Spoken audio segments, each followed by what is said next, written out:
all your questions answered about Windows Recall, the built-in spyware that takes a screenshot of all your computer activity every 5 seconds, including how to disable it. If you don't know what I'm talking about, check here. Microsoft announced a delay in its rollout because everyone was so understandably upset, but don't worry, it's still happening. They're just waiting until either we forget about it or they figure out how to market it better. Some of you guys are not worried enough about this. You are being way too naive.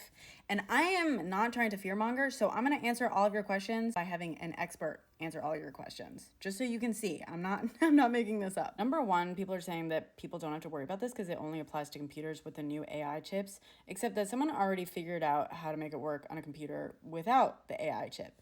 Also, most people will have computers with the new AI chips, like before long, eventually. That's the goal. Also in this vein, people have been saying like, just don't upgrade to Windows 11 and you'll be fine, which like fair enough, except for the fact that Microsoft also announced it's ending support for Windows 10 in the next year. And yes, you can keep using Windows 10 even after support ends, but the point is they're going to phase it out and they're going to make it much more difficult to use. Like just watch them make all of like Windows 360 completely incompatible with Windows 10. They want people to upgrade.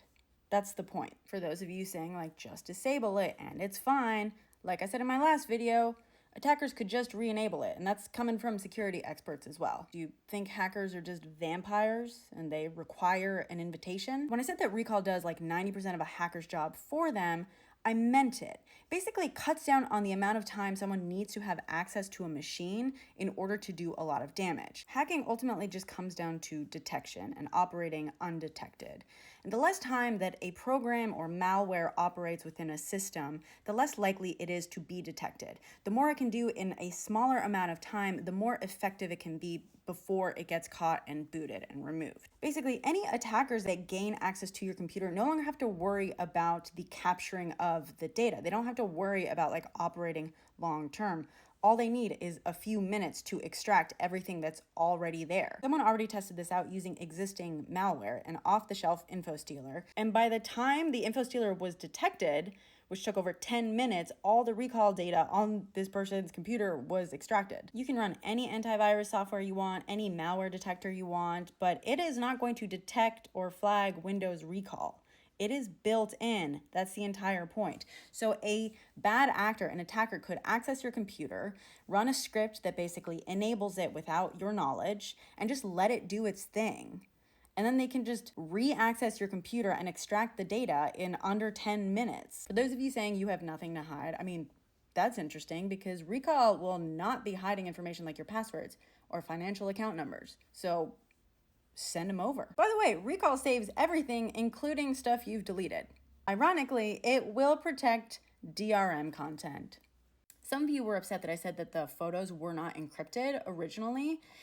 And fair enough, they had at-rest encryption, which basically just means that if you had a password to log into your laptop or computer, technically your computer as a whole was encrypted.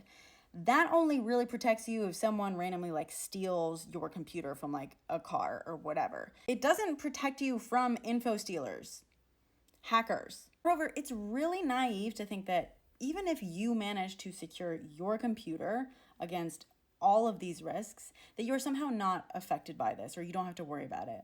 The fact is, you are not the only person who handles your data. While some larger enterprises will, of course, disable this on their employees' computers, just think of all the people who don't work for large companies that won't know about this and won't know to turn it off. Small businesses, independent contractors, people who work from home often. I mean, just think of like a therapist, for example. Oh, and if you think that the delay means it's canceled, don't worry, they're still developing and adding to it. Lastly, without further ado, this is how you disable it and this is how you delete everything.